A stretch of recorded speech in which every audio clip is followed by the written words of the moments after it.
the age of 7 and raised by his grandparents, so that maybe he understands your situation better than most people who went to Harvard. Considering that Jeff has dedicated his life and public service career in loving memory of his grandparents and works to empower vulnerable populations, including orphans and the elderly, I'm pretty confident that he understands the hungry child. But what if you were not a hungry child?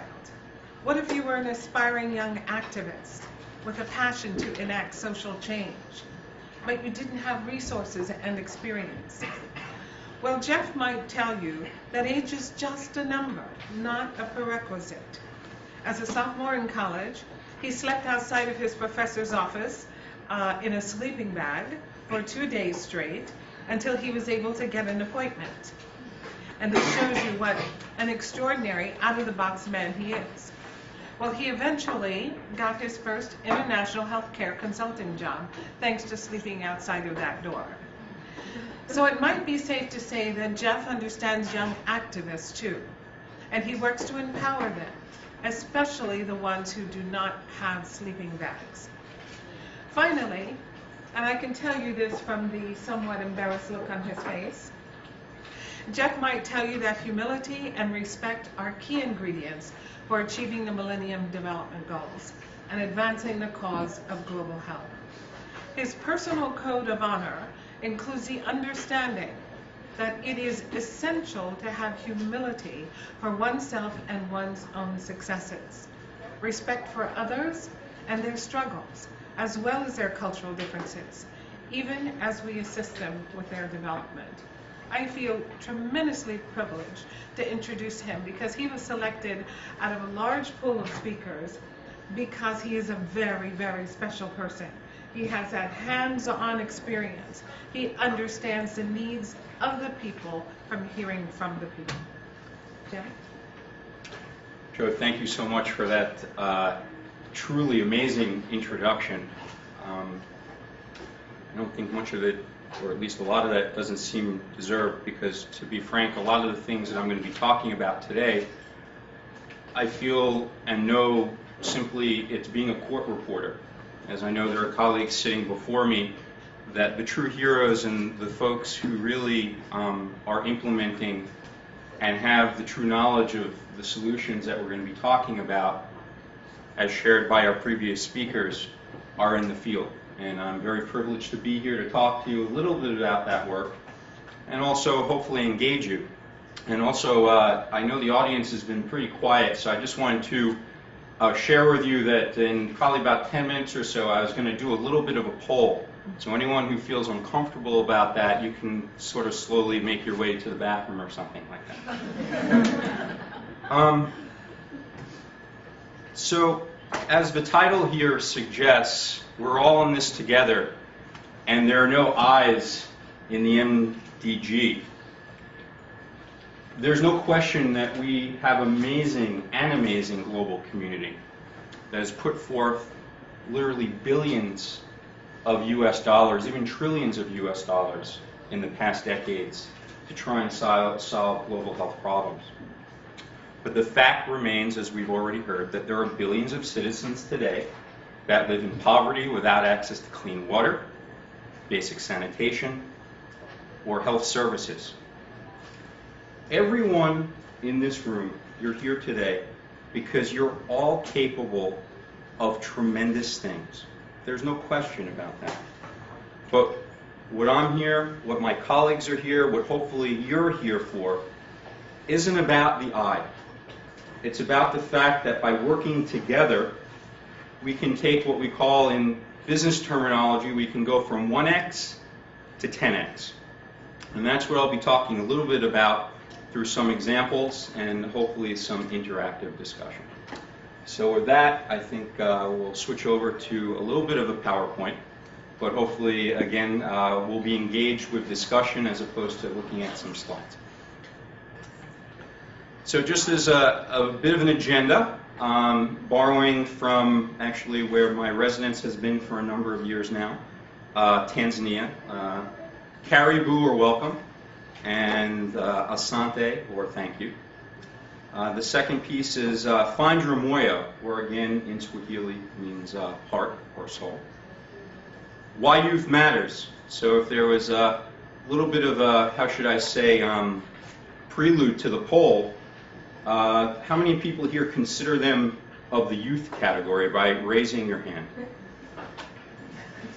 I'd like to put my hand up with that as well, because we said age is just a number, right? So when we get to that section, I would just like to ask the youth in this room why you matter. Because even though I put a few slides together, it would be a little embarrassing for me to tell you why you matter before I hear from you why you matter. Shikamo, or humility, one of the expressions that we use in Tanzania when we meet another, especially a respected elder, is shikamo, and it means respect. The sandbox, a little bit about the work that we do in the field and the framework. We've already heard some wonderful examples, and I think we'll hear a lot of these lessons that we share across for those who work with youth, those who are still in college or even graduate programs. Some quick lessons learned and a way forward. So first, Karibu and Asante.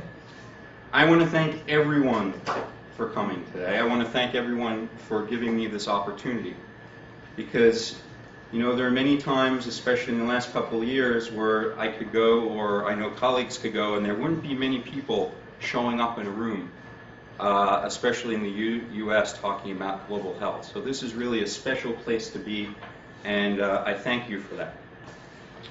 We've already heard the challenges, but I think it's important to re-talk or restate some of them, because they really are eye-opening. 80% of our planet lives on less than $10 a day. What does that mean? Well, it means that in a lot of places we can't get basic services. But it's not just the idea that we don't have purchasing power. It's the idea that there aren't collections within that local municipality or community to actually help finance some of those services. So it's really a cyclical thing. And the idea that hopefully we'll talk a little bit about what are things that we can do, not just to address global health, but to address economic development so people feel that they're empowered, and it's not just a handout or the wonderful expression we heard before, it's not about charity. We've heard the expression already, but unfortunately we know each day there's over 25,000 children who die living in poverty. We know that there's over 40 million people affected by HIV. And then the other one, which we've heard also, there's over 1 billion people without inadequate access to water. And then something which is a soundbite that you may not see all the time, but for someone who spent part of their career in industry and medical device pharmaceuticals, is that roughly about 10% of medical research and discovery budgets target 80% of people who live on less than $10 a day. So 10%, and that's actually a fairly aggressive figure. So 10% for 80% of the people. A couple other things for food for thought that we've heard. So first, again, a colleague had mentioned, and these are borrowed from folks, but things that I believe in my moyo or heart, is that this idea of poverty is this artificial creation. No one, you know, there's no reason particularly why someone is born into a poverty-stricken environment. And so we have the tools as a community to come together to actually remove this person-made construct. The other thing that we've heard from another colleague or friend of ours from a few years ago, Mr. Machiavelli, is that there's nothing more difficult to take in hand or perilous to do than to try and change the order of things. And I can tell you that, is there anyone here, first of all, who's a pre-business person? Would you consider pre-business? Oh, okay. What about public health? Okay, a few smattering of hands. I'm curious what the other void is, but we'll get to that a little bit later. So, you know, in a business context, or it applies to public health context, anytime you start something new, It's one of the hardest things you can do. But then